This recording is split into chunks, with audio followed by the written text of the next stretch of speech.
ang mga kwento ng pag-ibig, kwento ng buhay at kwento ng pag-asa dito sa Barangay Love Stories. Love Stories.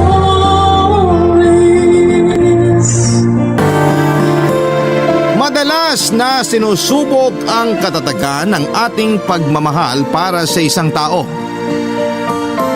Minsan ay kailangan lang ng oras para mas mapagtanto natin kung tunay nga bang pag-ibig na ang nararamdaman natin.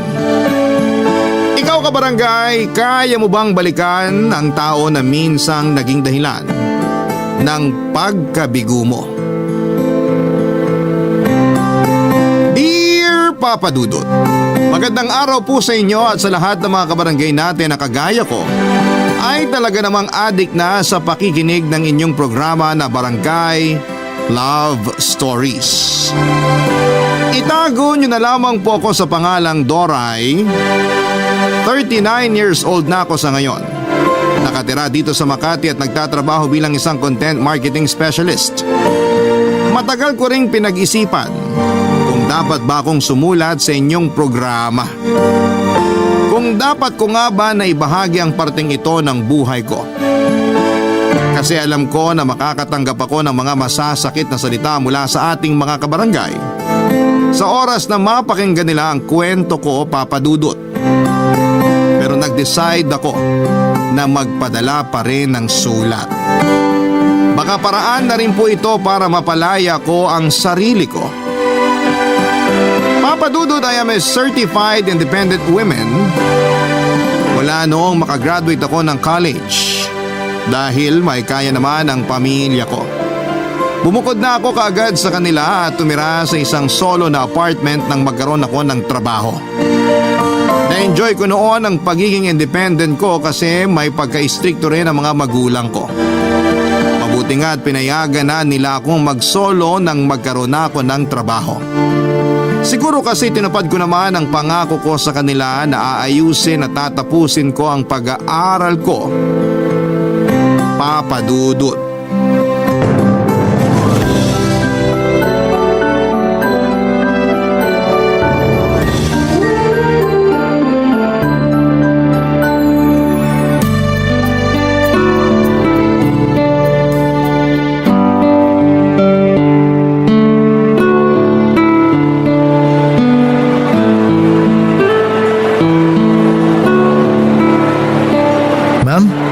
Ito na po yung size 9 ng running shoes na gusto nyo.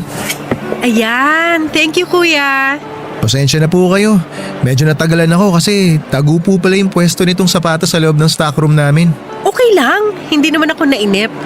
Nahihiya nga ako sa'yo kasi nakatatlong balik ka na dun sa stockroom para hanapin yung size ng mga sapatos na gusto ko. Pero mukhang ito na talaga yung design na pipiliin ko. Ayos lang po yun, ma'am. Wala naman pong ganong customer ngayon dito sa department store. Tsaka trabaho ko naman po to kaya hindi po kayo dapat mahiya. Upo na po kayo. Sukat nyo na po tong sapatos. Okay, sige. Tanggalin ko na po sa pagkakatali itong sintas ng sapatos nyo, ma'am ha. Ako na magtatanggal kasi nakakahiya na sa'yo. Okay lang po para komportable po kayo nakaupo dyan. Tsaka para maisuot ko na rin po agad sa inyo tong napili nyo. Sige na nga. Bestseller po talaga namin tong running shoes na to eh. Kaya nga po nagkakaubusan talaga sa mga size. Mabuti na lang po at may natsyempohan tayong size 9. Nakita ko nga rin sa internet yung review ng sapatos na yan. Maganda raw talaga pantakbo. Palagi po ba kayo nagja-jogging, ma'am? Naku, hindi. May pa-fun run kasi yung opisina namin next month. Nag-join kami ng mga katrabaho ko. Tapos ayun, wala na pala akong maayos na running shoes kaya naisipan kong bumili ngayon. Ah, ganun po ba? O ayan, ma'am. Naisintas ko na rin po tong running shoes.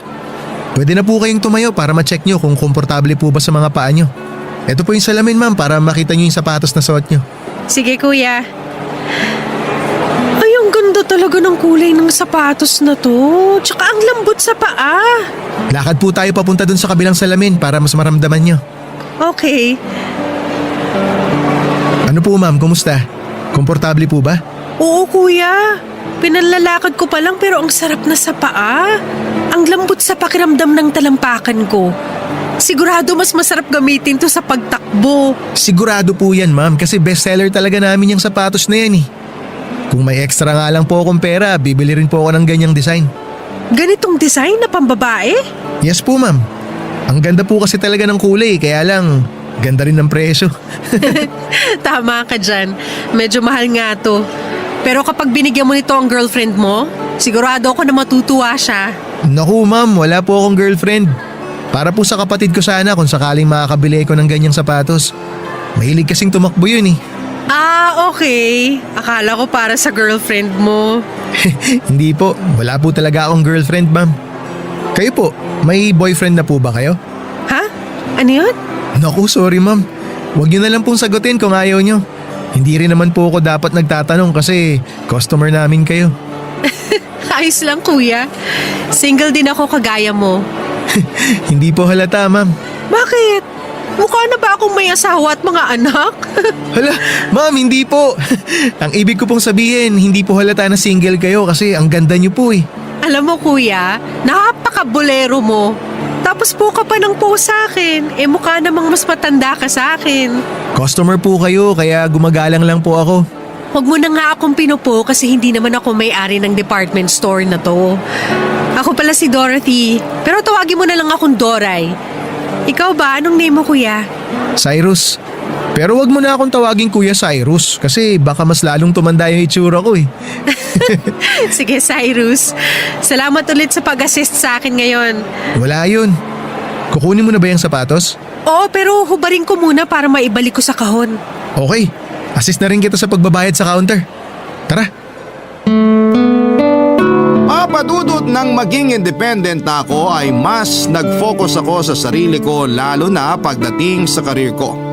Kaya naman wala talaga akong oras noon para makipag-date. Nang mga oras na yon ay may mga career goal ako na kailangan kong ma-promote sa trabaho kada isang taon hanggang sa makuha ko na nga ang pinakagusto kong posisyon sa opisina namin. Siyempre hindi lang ang pagiging career woman ko ang dahilan kung bakit wala akong boyfriend. Sa totoo lang kasi naging sobrang pihikan ko pagdating sa mga lalaki. Mataas talaga ang standard ko pagdating sa itsura at career ng gusto kong maging boyfriend. Nang i-assist naman ako ng sales staff na si Cyrus, nakuha niya kaagad ang atensyon ko dahil sa gwapong itsura niya. Matangkad siya, moreno ang kulay ng balat at maganda ang kanyang mga ngipin. Kapag nga siguro nag-audition siya bilang modelo, ay papasa siya dahil sa itsura niya.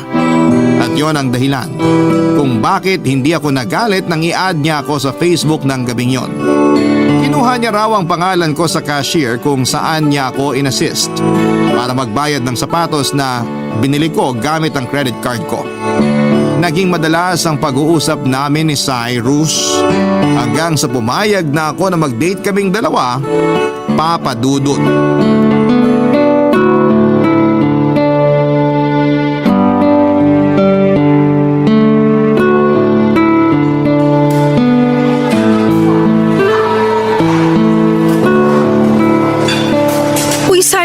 Sorry, ngayon lang ako nakarating.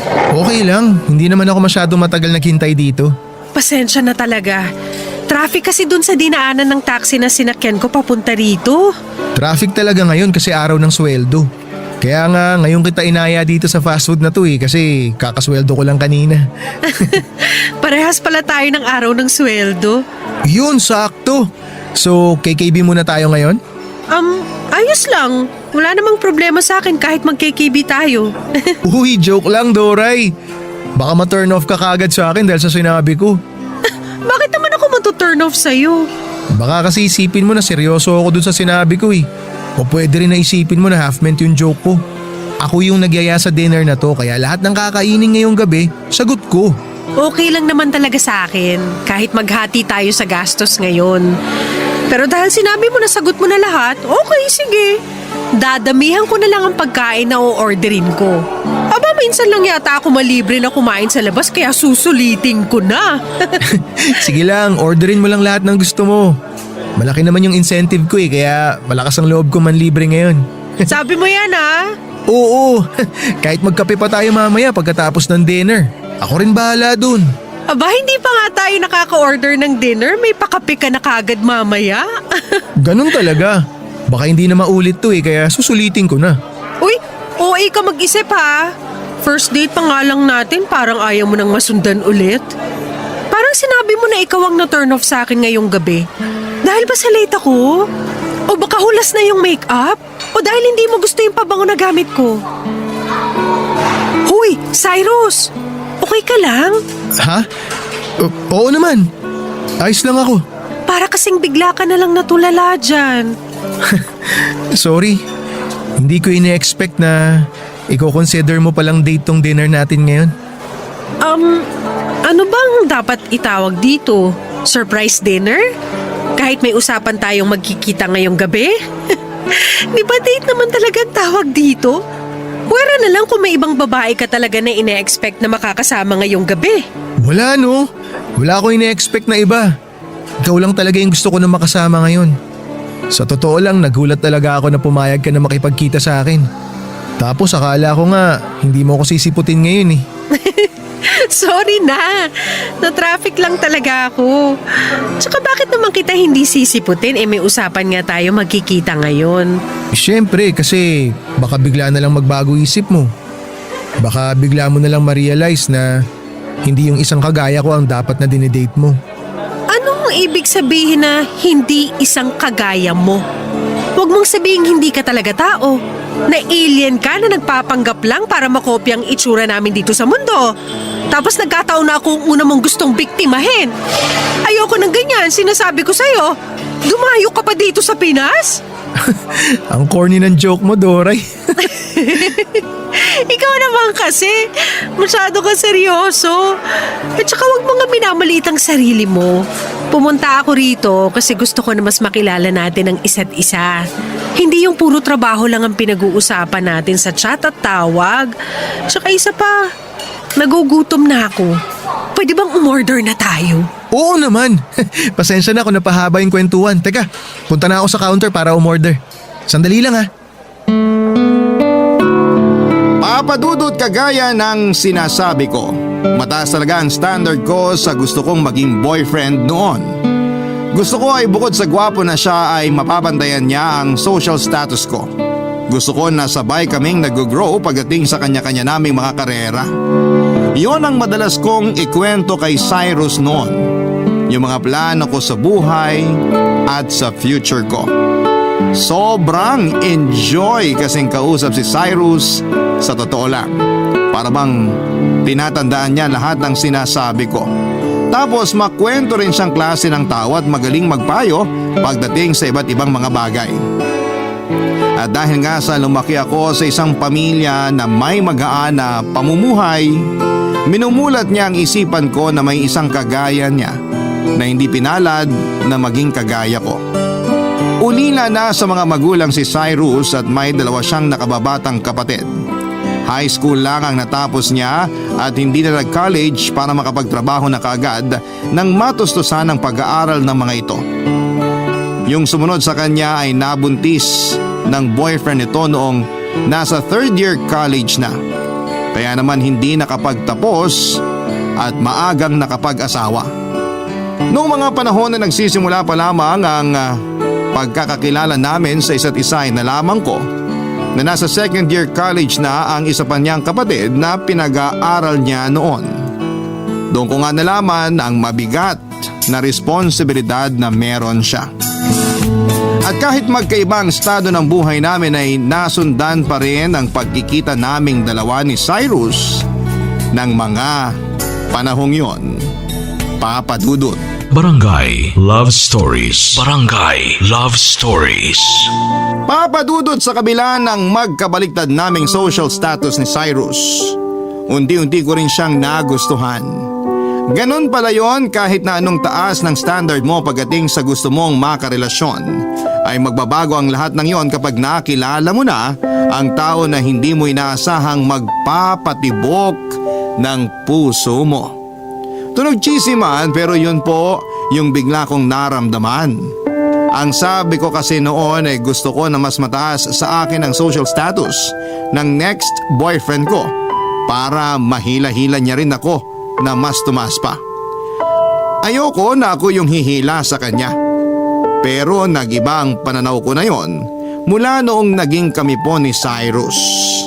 Matapos niya akong ligawan ng sinsero, nahulog na ang loob ko sa kanya ng tuluyan. At mula nga noon ay tinulungan ko siya na mas umangat pa.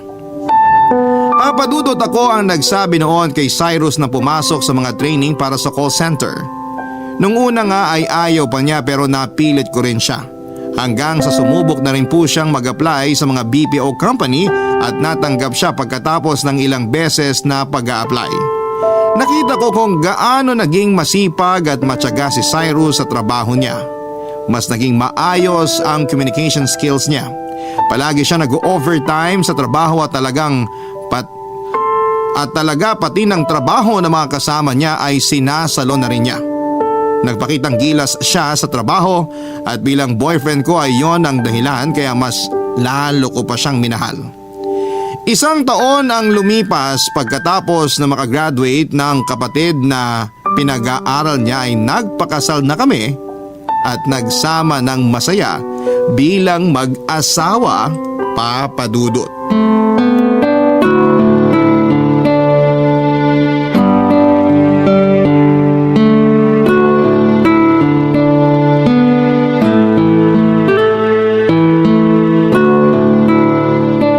Honey, patapos na ang shift ko in 30 minutes. Wala na ako masyadong ginagawa dito. Ikaw ba?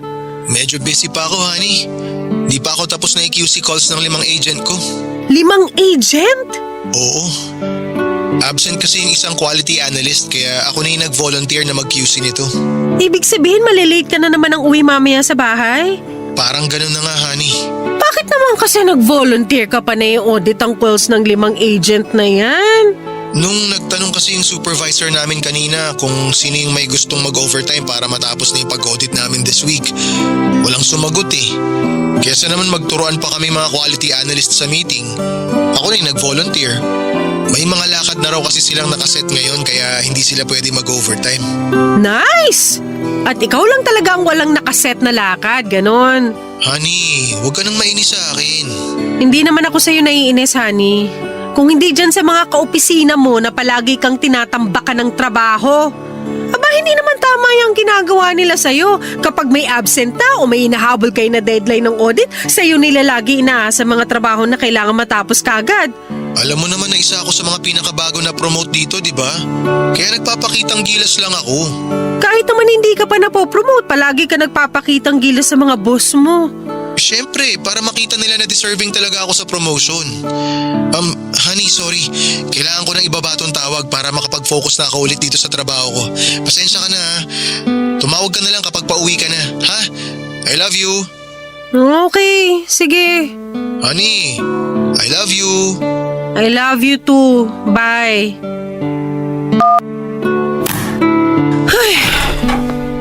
Dora, kape oh. Para mabawasan yung lalim ng buntong hininga mo. Salamat, Miel. Mukhang kailangan ko talaga ng kape habang naghihintay na matapos ang shift natin. Maaga na naman yata akong makakatulog sa bahay namin. Wala ka bang lakad mamaya? Wala eh. Sayang naman, kasi maaga tayong makakalabas ng opisina. Tapos wala pa tayong pasok bukas. Kaya nga bala ko talaga sanang yayain na kumain sa labas ang asawa ko. Kaya lang hindi ko na tinuloy. Pareho pa naman sana kaming walang pasok sa trabaho kapag weekend. Bakit naman? Ayun, busy na naman siya sa trabaho niya. Gusto ko na ngang awayin eh. Pero pinigilan ko yung sarili ko kasi ayokong ma-stress ngayong Friday night. Tama yan. Hindi tayo dapat nai-stress sa huling araw ng trabaho natin para masaya ang pasok ng weekend. Pero alam mo, hindi na tama yung ginagawa ng asawa mo. Hindi niya dapat na inuuna yung trabaho kaysa sa relasyon yung dalawa. Palagi ba talaga siyang ganyan? Oo, mula nung ma-promote siya ng ilang beses sa opisina nila, mas dumoble ang pagiging workaholic niya. Naging baliktad na nga yung personality naming dalawa. Dati kasi ako yung go-getter pagdating sa career. Pero ngayon siya na yung mas doble kung magpakitang gilas sa mga boss niya sa opisina. Palaging maagang pumapasok tapos late na nakakauwi sa bahay namin. Hindi na nga kami masyado nagkakausap kahit magkasama kami sa bahay.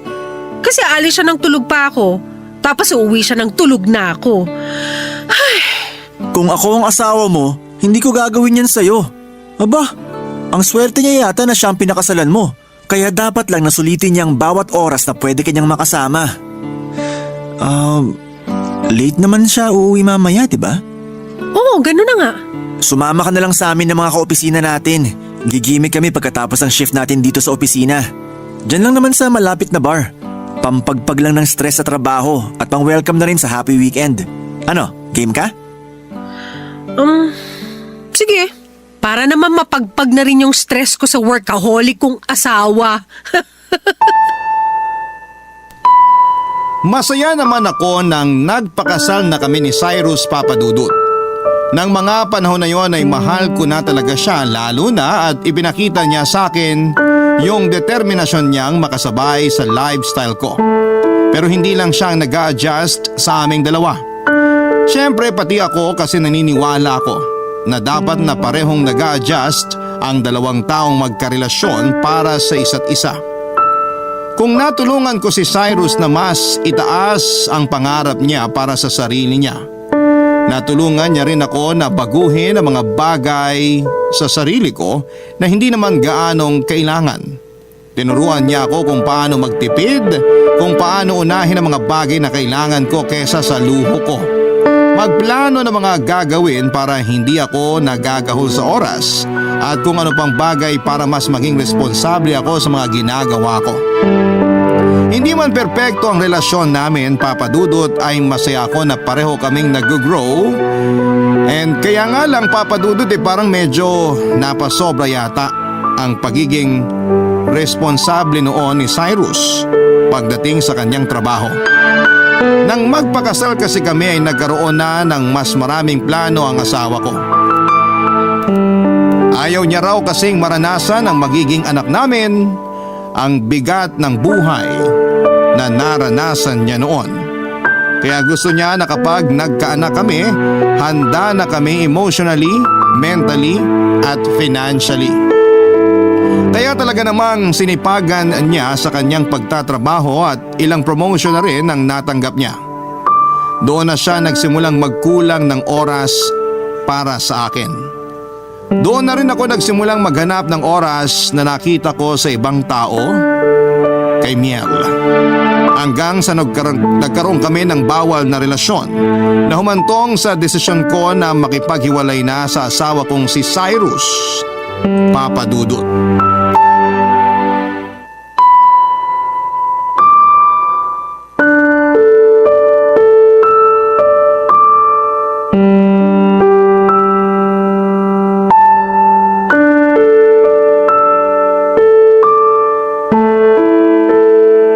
Nakauwi na ako.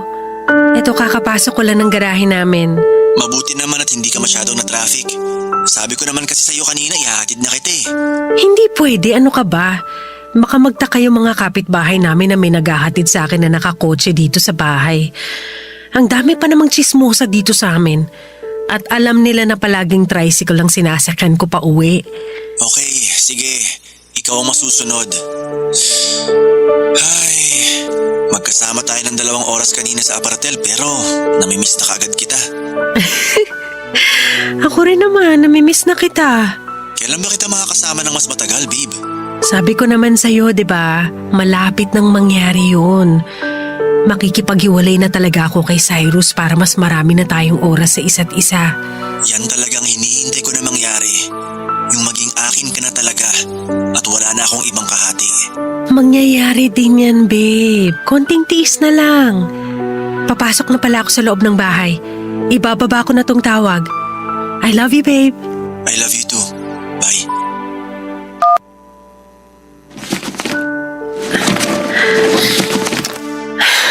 Saan ko ba nilagay dito sa bag yung susi ko? Bakit hindi ko mahanap sa mga bulsa? Ah, eto. Nandito lang pala.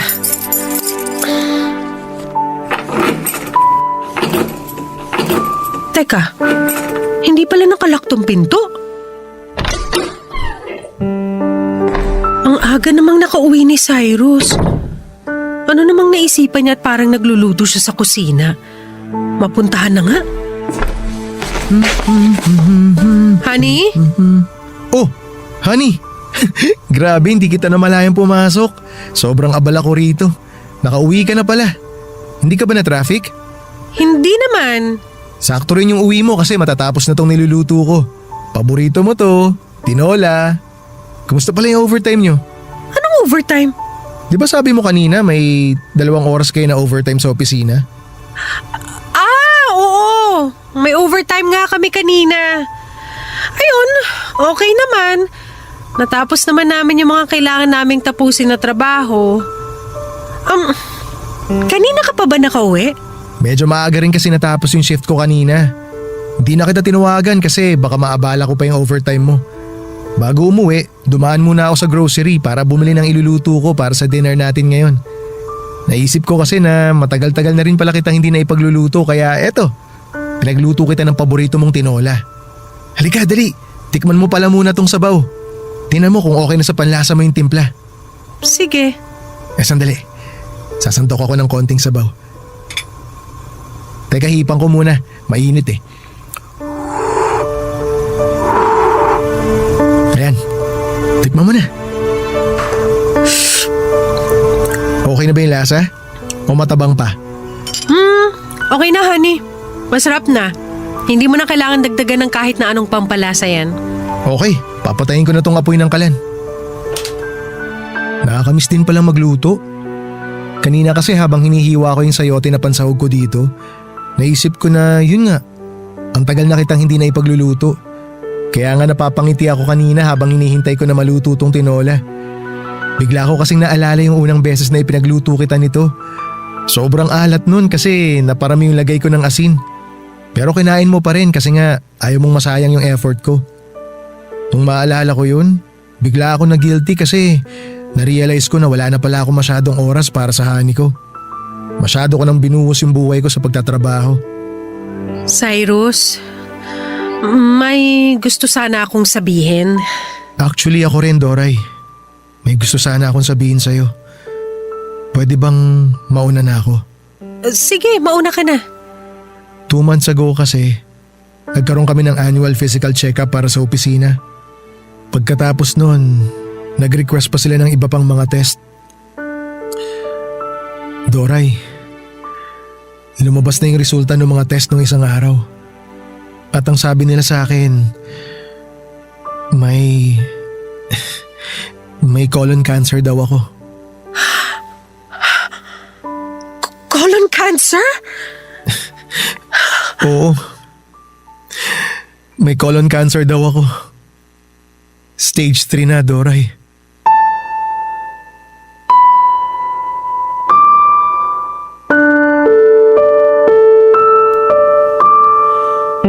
Papadudot mula noong huling promotion ni Cyrus sa trabaho niya, mas naging busy talaga siya at madalas na malalim na ang gabi kung umuwi sa bahay namin. Nagpapakitang gilas daw kasi siya sa mga boss niya. Sa kapanay din ang overtime niya para sa sasakyan na gusto naming bilhin. Gusto niya na magkaroon kami ng sariling sasakyan. Mahilig kasi kaming umakyat noon sa bundok at mag-camping. Gusto namin ng sasakyan na pwedeng pampamilya at panggala. At pagkatapos ay paplanuhin na namin ang pagkakaroon ng anak kapag may sasakyan na kami para kapag nagbuntis daw ako, hindi na ako mahihirapan na mag-commute pagpasok sa trabaho.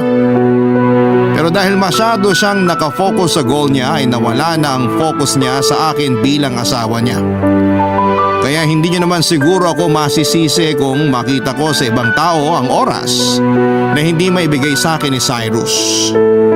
Sa ilang taon na puro trabaho ang inatupag niya ay naging masaya naman ako sa tago at maling relasyon namin ni Miel na umabot din ng halos 1 taon. Kaya dumating ako sa punto na handa ko ng bitawan ang asawa ko para sa kabit ko. Pero hindi pala ganun kadaling gawin yon, lalo na nang sabihin sa akin ni Cyrus ang tungkol sa pagkakasakit niya.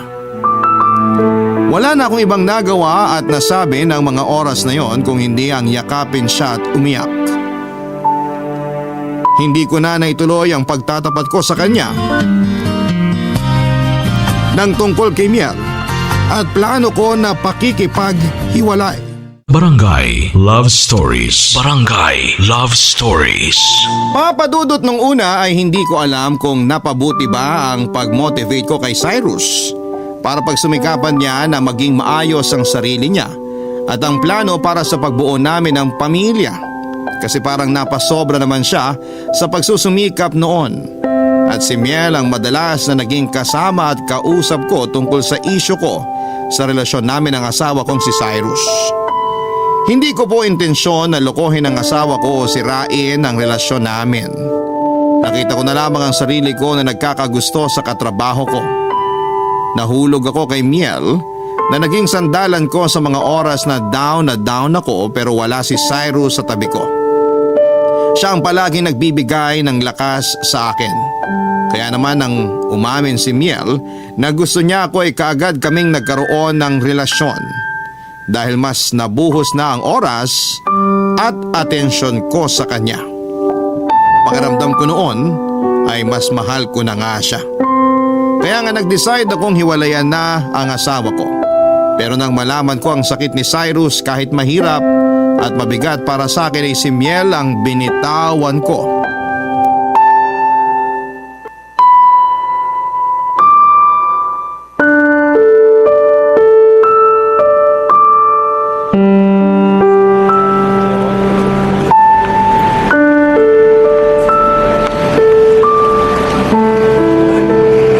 Ano ba yan?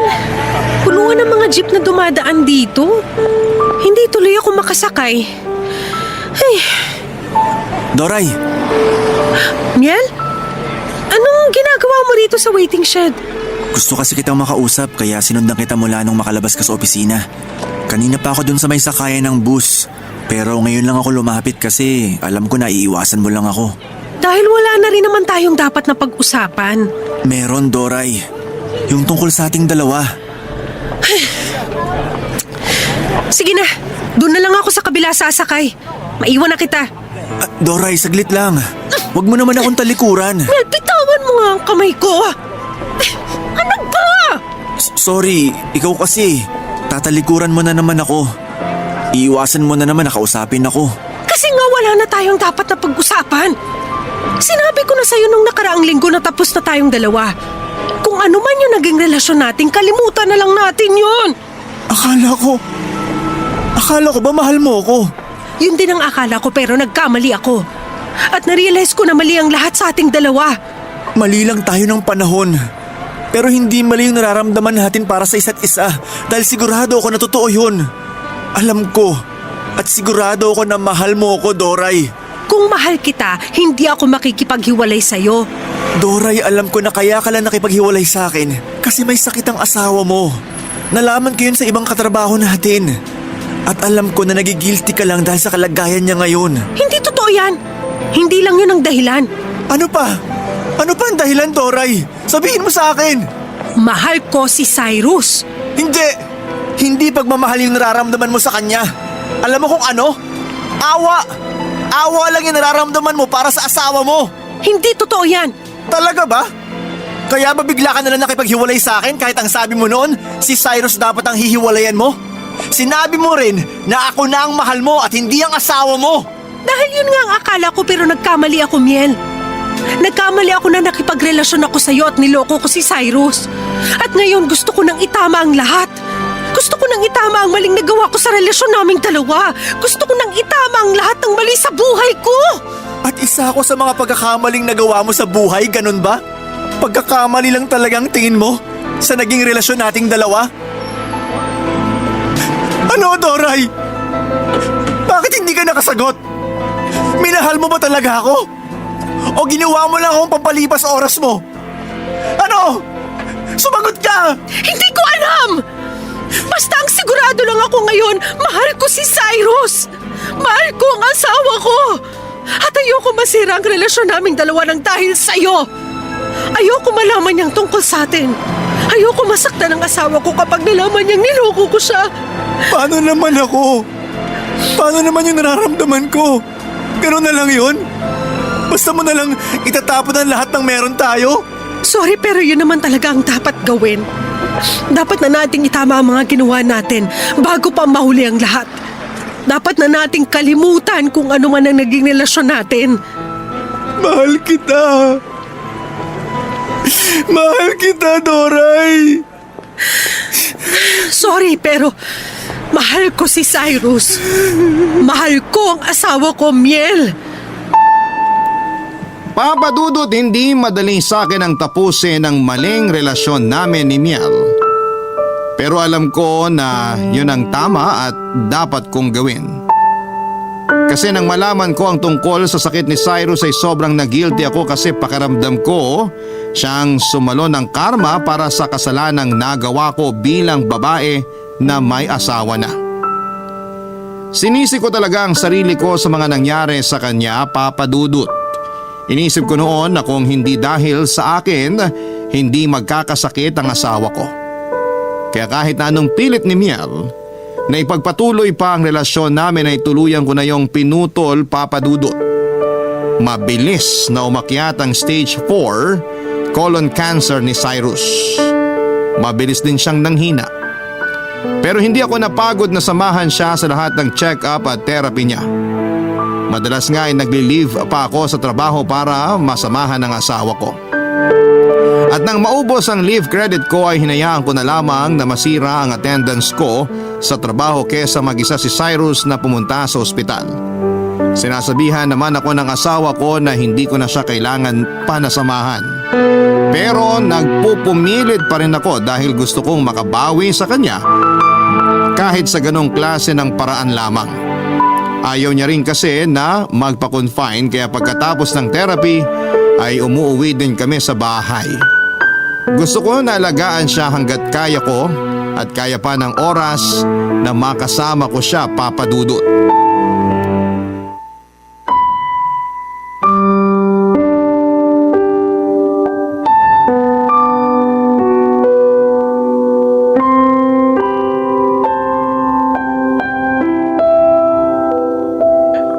Busog na ako, honey.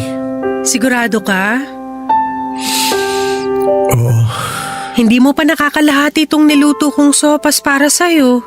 busog na talaga ako. Pwede ko pa naman kainin yan mamaya, di ba? Siyempre naman. Itatabi ko na lang muna sa ref para hindi masira kaagad. Mainit pa naman ang panahon ngayon kaya mabilis mapanis sa mga pagkain kapag napabayaan. Sandali lang at tira-ref ko na tong sopas. Honey, pwede bang mamaya mo na ilagay sa ref yan? Diyan na lang muna sa ibabaw ng lamesa. May gusto rin kasi ako ibigay sa'yo eh. Ilalagay ko na lang muna sa lamesa tong sopas. Ano ba yung gusto mong ibigay sa akin? Naalala mo ba yung sasakyan na plano natin bilihin next year? Oo naman. Yung sasakyan na pwede nating gamitin para sa camping at pamamasyal natin. Yun nga. Hindi lang kaagad natin nabili kasi nagkasakit ako. Ang dami nating plano na hindi natuloy dahil sa sakit ko. Namimiss ko na rin umakyat ng bundok kasama ka. Ako rin. Pero huwag kang mag-alala. Sa oras na gumaling ka, yun ang unang-una na gagawin natin. Pupuntahan natin lahat ng lugar dito sa Pilipinas kung saan tayo pwedeng mag-camping. Pagkatapos, sa ibang bansa naman, hanggang sa malibot natin ang buong mundo. Ang saya naman nun. Masaya talaga kasi kasama ko yung nag-iisang lalaki na mahal ko. Honey, ibibigay ko na yung regalo ko sa'yo. Nandyan sa drawer sa kanan mo. Sige, kukunin ko lang. Itong maliit na kahon ba? Oo, yan nga. Sana magustuhan mo. Buksan mo na.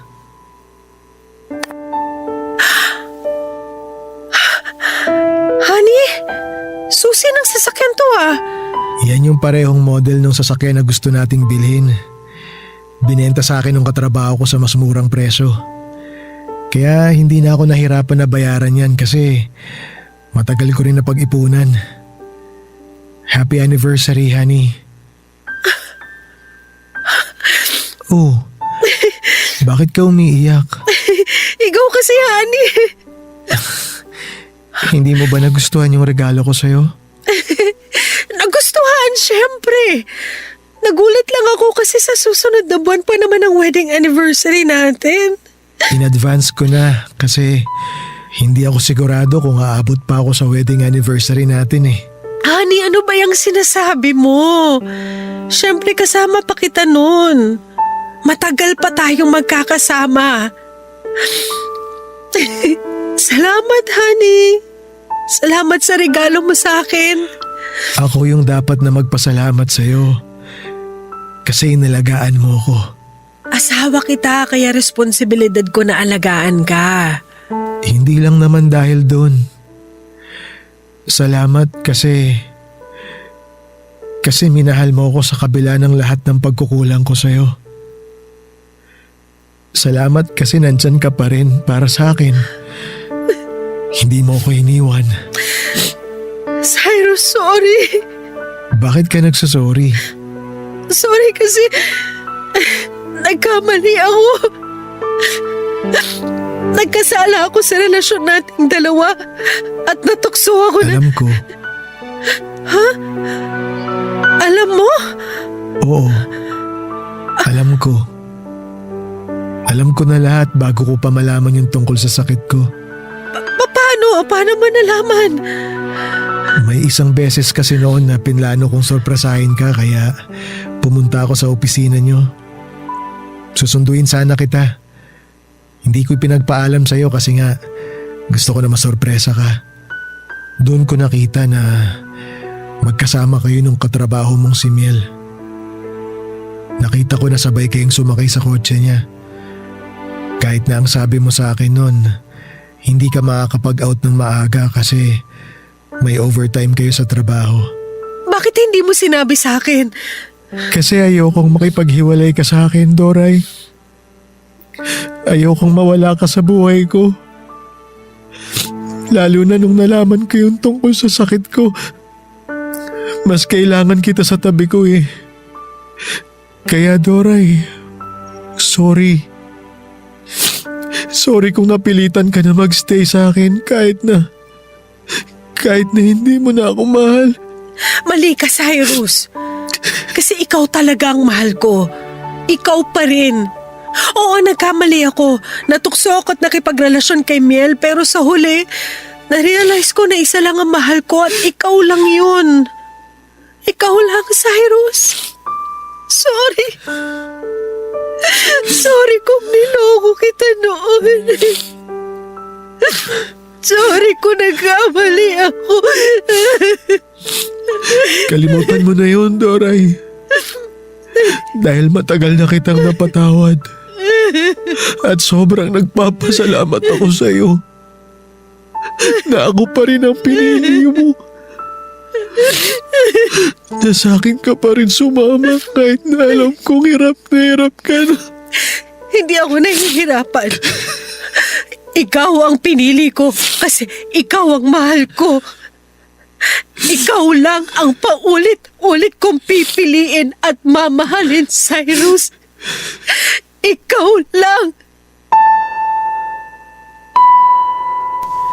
Papadudot nang makipaghiwalay ako noon kay Miel. Hindi siya pumayag at ilang beses pa akong kinausap para lamang bawiin ko ang pakikipaghiwalay ko sa kanya. Umiyak siya noon, lumuhod sa harapan ko habang pilit na nakikiusap na huwag kong tapusin ang relasyon naming dalawa. Naiyak na rin ako noon kasi kahit papaano ay napamahal na rin naman siya sa akin. Pero buo na ang loob ko na tapusin na ang namamagitan sa aming dalawa. Buo na ang desisyon ko na ayusin ang lahat sa amin ng asawa kong si Cyrus. Babawi ako sa kanya sa abot ng makakaya ko. At yun nga ang ginawa ko, Papa Dudut, inalagaan ko si Cyrus sa lahat ng paraan na alam ko at pinaramdam ko sa kanya ang pagmamahal ko na para sa kanya. Mabuti na lamang at hindi kami masyadong nahirapan sa gastos.